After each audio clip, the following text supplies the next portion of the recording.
but how would you describe the overall state of pensions in the U.S.? Well, as you can see from our report, what we're noticing is that on the aggregate, pension funding levels are stabilizing. We had 34 states where the funding levels declined, but 6 where they remained unchanged, and 10 where they actually improved. However, I'll say that as we move forward, we think there's going to be a lot of ups and downs before we get to higher funded ratios. And why is that? Well, there's a lot of different things that factor into that. One is pension reform, market volatility, the new implementation of GASB 67 and 68, and also states' decisions on how much to fund for their pensions. What about the broader macro picture in the economy in terms of revenues? What are we seeing there, a help or a hindrance?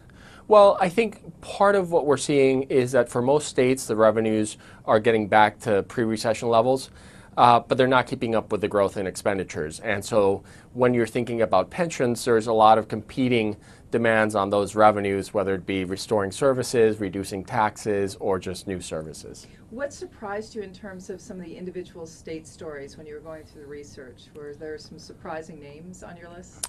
Well, we've been tracking the states, and we've been aware of some of the, well, we've been aware of where everybody is. I think what was interesting was the fact that 6 of them were unchanged and that the 10 were improving. That was very interesting. Was there any difference regionally? Not really. It really depends on the different policies that the states have implemented, whether there's pension reform and their commitment to funding their pensions.